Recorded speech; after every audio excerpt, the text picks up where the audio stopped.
I know everyone is still reeling about the Yankees losing Juan Soto, but according to a lot of insiders, this could be the best thing that could have happened for us. But Brian Cashman has to do some work in order to make that happen. So welcome to the Yankees Plan B Bonanza, where we talk about all things Plan B to Juan Soto. What's going on, guys? The King of 161st Street. I'm back to another video, and apologies for my voice. I did just get sick, but I wanted to get this video out before anyone has signed, so that I could get my thoughts and opinions out there. So let's not waste any time. Let's get right into it. We're gonna start with the player that is most rumored in conversations with the New York Yankees, and that is Max Fried of formerly the Atlanta Braves. Max Fried, in his early 30s, had a really good season last year. A 3.25 ERA with a 1.164 whip in 174.1 innings. He got 166 strikeouts. There are a lot of starting pitchers on this market, and Max Fried seems like the best value for your buck. Max Fried is uber talented. Like I said, early 30s, has had injury concerns in the past, but coming off a season where he pitched close to 200 innings, you're looking for consistency out of him, and he's going to be probably the most cost-effective for his talent outside of Roki Sasaki. Max Fried is expected to get a 6-year deal with $150 to $180 million. That's not that bad considering some of the other guys on the market and their value. We're going to talk about another guy whose value is a little higher just in case Max Fried gets off the board, because the Red Sox are still in on him and other teams are also involved. But Max Fried seems like a match made in heaven. It looks like there is mutual interest there. There's tweets that are coming out that shows that he was most likely a Yankee fan growing up. These are the types of players that the Yankees would want to bring in now, seeing how the Juan Soto shit happened. You want guys who want to be here. Max Fried looks like he wants to be here. At that price point, giving you a solid number 2 to put Carlos Rodon down to the 3, move Luis Gil down to the 4, Clark Schmidt down to the 5. And even if you don't have one of those guys because you trade them for someone, and I'll get to that later as well, you still have a relatively deep rotation with a 1-2-3 punch of Cole, Fried, Rodon. Like I brought up in the reaction video to the Juan Soto news, the Yankees are now going to have to pivot and really start to hammer home some fundamental baseball. Starting off with that pitching staff, we need to make sure the other team does not score. The offense is going to be a tick less consistent because Juan Soto is no longer there. But there are certain guys that we can get will mitigate some of that value. And then if we add to the bullpen and the rotation and we make this pitching staff one of the best in baseball, that combination could really start to mitigate the real value of losing Juan Soto. But if Max Fried is off the board, there is another big name free agent starter that the Yankees could go out and get. It would be another bidding war with Steve Cohen, so it would create a bit of a rematch, and his name is Corbin Burnes. Corbin Burnes, also near his early 30s. His last season looked like a 2.92 ERA with a 1.096 whip, 181 strikeouts in 194.1 innings. It's no question Corbin Burnes is one of the best players in baseball, at least on the pitching end. He is one of the most consistent starters you can find. Last year had some ups and downs, and still, in one of his more inconsistent years, found a way to get a below 3 ERA with a below 1.1 whip. This is one of the best starters in baseball. If the Yankees wanted to make a clear statement and give the rotation a real two-headed monster of Garrett Cole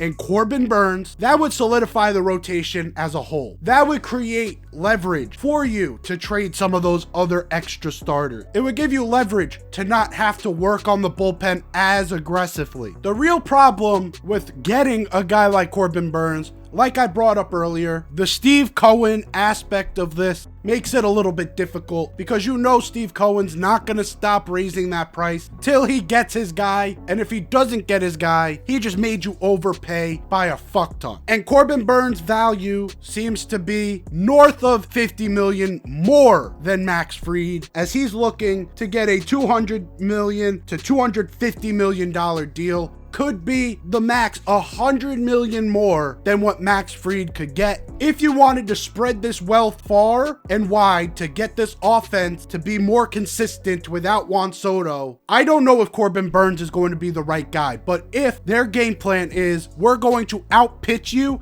and then figure it out offensively, that's definitely a route they can go. And this is definitely the guy you'd have to get in order to convince the fan base that this is a good decision to go. But like I brought up, you need some offense. And there's two guys that are on the market, have similar games, are different in their own right to fill one of those outfield spots. Starting off with Teoscar Hernandez, I've talked about his game a lot. Higher in average than Anthony Santander. Doesn't give you as much pop, but he also kills the Yankees and championship experience. This could be a great fit to go alongside Jason Dominguez and Aaron Judge. What this does is it opens up right field for Aaron Judge to go back. It goes Jason Dominguez in center and then Teoscar in left, because Teoscar is not the worst defender in the world. He's levels above where Juan Soto was defensively. He can hold his own in left field. And then offensively, providing a consistency inside that middle of the order to go with some of the other signings, along with Giancarlo Stanton, Aaron Judge, Jazz Chisholm, Anthony Volpe. A Teoscar Hernandez type could be a perfect balance between getting on base and hitting home runs. Not as great as what Juan Soto did, but would be very complementary to what the Yankees need. But if the Yankees are looking to hit for more power than anything, they're going Anthony Santander. Santander, not as good of a fielder. We'll get that out of the way. It would most likely keep Judge in center,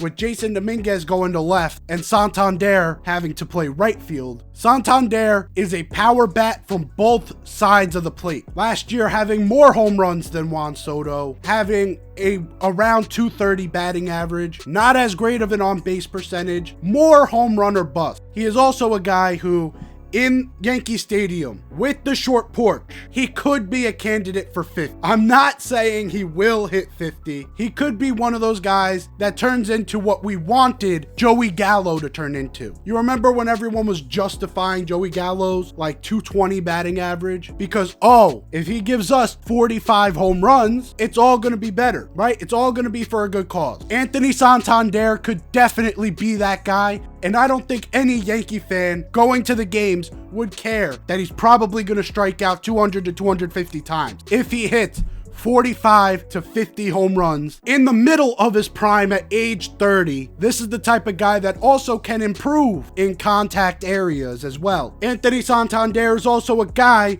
who you could steal from Baltimore. Doesn't look like he's going to sign back anyways. Having him play in a familiar ballpark 14 times a year would be pretty useful as well. But after you get one of those two guys, you're going to have to shore up some of the spots in the infield. We have Anthony Rizzo going to free agency. First base is open. I've been talking about him since free agency started. I wanted him here even with Juan Soto, but now without Juan Soto, Christian Walker is a must. And I know what some of you are going to bring up. There's a name that could be a great fit for first base. I'll get to him later. But Christian Walker to me seems like the perfect fit. The Yankees last season struggled mightily defensively, and it all came to a head in Game 5 of the World Series. Christian Walker would at the very least mitigate the errors on that side of the field. And with the Yankees most likely going to a fielding / contact orient second baseman in Caleb Durbin, having the right side of that infield is going to be key because you have two athletic studs on the left side of your infield when it comes to Jazz Chisholm and Anthony Volpe. Anthony Volpe, a Gold Glove candidate, it seems like every single year, and Jazz Chisholm,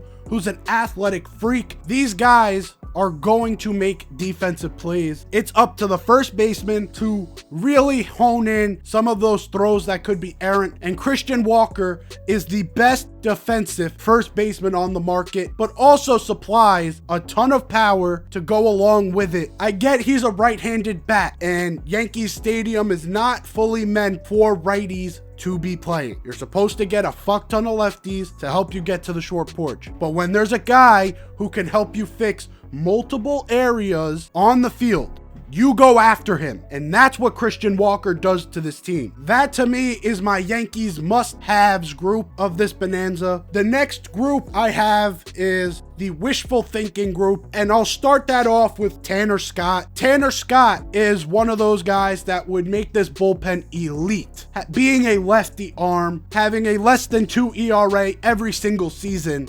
being dominant. That's what you're getting out of Tanner Scott. It's going to be a longer term deal, and I don't know if the Yankees are going to be willing to give bullpen arms money when there are certain holes, and the Yankees are great at developing good bullpen arms. But if you are going to spend money on a singular arm to make this bullpen go from very good to one of the best, it's this guy and one other guy, and that is Devin Williams. Devin Williams is a guy who you know has the spin rate and the movement on his pitches that will fool just about anyone. I know a lot of you guys are going to go back to the NL wildcard game when he had a chance to knock out the Mets and gave up a home run to Pete Alonso. There's a reason why everyone was so shocked that that happened. It's because Devin Williams is a lockdown pitcher. Him being from the right-handed side, he could be a humongous closer for this team, moving Luke Weaver back to a setup role. Not really a demotion for Luke Weaver. It's just Devin Williams is that fucking good. These are two guys wishful thinking for the Yankees. One guy is available via trade, and that is Devin Williams. He's also on the last couple years of his deal. I don't know how much the Yankees want to deal with a guy on the last couple years of his deal and trade prospects to get him. So that's why he is in the wishful thinking. I don't know where the Yankees mindset is on bullpen arm. These guys would be huge to get in terms of a plan B. But now back to the hitting side of the ball. A wishful thinking guy is a guy who was brought up in the news just yesterday. And I'm recording this Tuesday, December 10th. So on Monday, December 9th, it came out that Houston Astros GM is going to be listening to offers on Kyle Tucker. Kyle Tucker, a notorious Yankee killer as well. One of the best left-handed hitters in baseball, but also coming up on the last year of his deal, the Yankees are probably looking at him and having PTSD of Juan Soto. It's going to cost a fuck ton to get him. He is, like I said, one of the best left-handed hitting bats in all of baseball. A 289 batting average with 23 home runs, an OPS of 993, and oh yeah, that was only in 78 games this season. That's how good Kyle Tucker is. That's a lot of people's great full season, and Kyle Tucker did that in less than half of the games last year. Now coming in fully healthy at only 27 years old, this is the type of bat that is generational, that putting him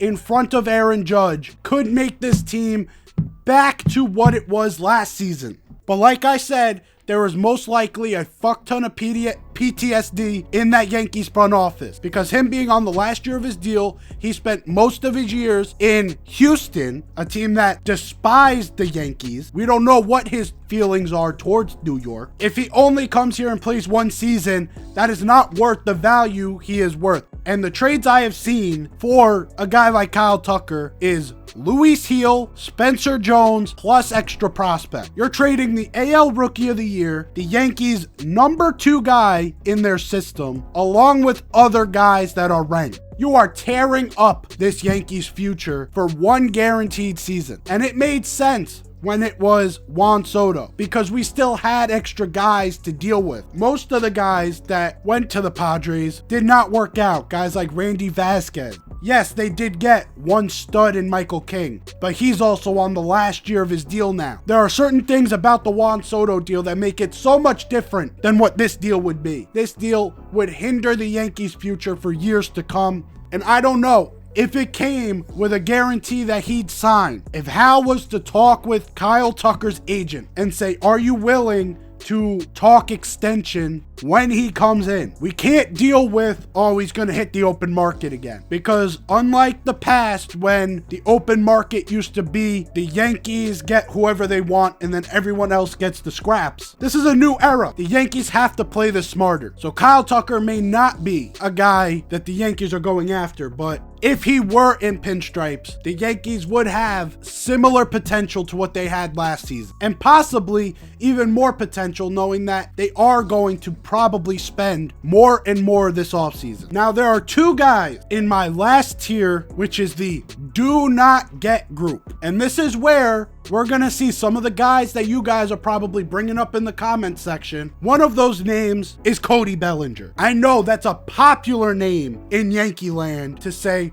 we should trade for Cody Bellinger. We should get Cody Bellinger. He'd fit great in the Bronx. Does anyone else see how inconsistent Cody Bellinger is? Last year was one of his better seasons since his MVP season. He had a 108 OPS plus. 108, meaning he was slightly, just ever so slightly above average in the hitting department. Yes, the short porch could possibly help him, but he has so much potential to be a Joey Gallo 2.0, a guy who came in who had a perfect swing for the Bronx, and then you see what he actually does, and he's forcing it too much, hits the ball on the ground, doesn't supply what you need offensively. No matter where you put him, he's below average. Below average in center. Yes, it would move Judge back to right, but at the same time, you're kind of screwing with this defense as a whole. And then if you moved him to first base, yeah, he's slightly above average, but he also has the opportunity to not supply the offense you need from a first baseman to make him valuable. There's a lot of ways a Cody Bellinger deal falls flat on its face. And to trade future assets for a guy this inconsistent in his career, and we still have to pay him a fuck ton of money over the next couple years, this is just not a smart investment for the Yankees to make. And the same could be said about St. Louis Cardinals third baseman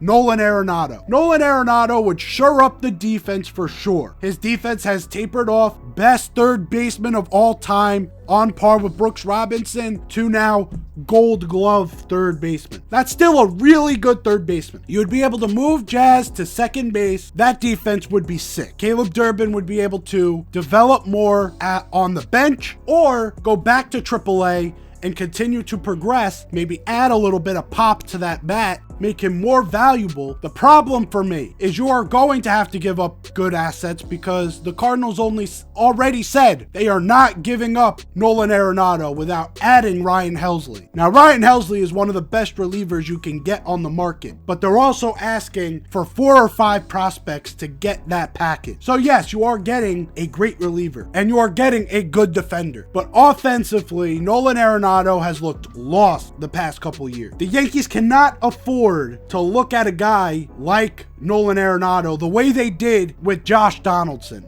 and say he's older, but he could figure it out one more time, because he can't. Offensively, it's kind of over for Nolan Arenado. Will he be somewhere near league average? Sure, but that's just a waste of money at that point because he's getting paid like one of the best players in baseball. These are two guys that I'm seeing all over social media of people saying these are the perfect guys for the Bronx. I don't understand it. With Cody Bellinger, you're getting a guy who, on his low end, could be a 70 OPS plus player. He could be one of the worst hitters on the team. And then on the high end, since 2018, we're not in his MVP years anymore. He could get to 105 to 108 OPS plus, maybe get close to 20 home runs. It's not worth it to trade away your prospect future for 2 years of that, because that's not going to be enough offense to supplement what we are losing. And I know there's no replacing Juan Soto on the aggregate. Getting Cody Bellinger would set you so far back of that aggregate, we're back to square one. And I know there's so many wishful thinkers out there that see Cody Bellinger and they say the Yankees can fix him. The Yankees can bring him back, similar to LA Dodgers Cody Bellinger. A guy who can for over 35, 40 home runs. A guy who can hit for over 280. This is a guy who in his past has had some of the best seasons you can have. We're not there anymore. It's over. And if the Yankees were to hedge their future on a guy who is a has-been great player, has-been MVP, to hope to bring the glory days back, that is a terrible use of your future asset. Anyways, guys, that is it for the Yankees Plan B Bonanza. Hopefully you enjoyed this. If you did, leave a like down below. If you're new here, hit that sub button. I'll be here for all the breaking news that comes out for any of these guys and any other guys the Yankees sign. But who do you guys think should be a part of the Yankees Plan B? I'd love to know what you're thinking down in the comments below. I'm out of here. Take care and peace.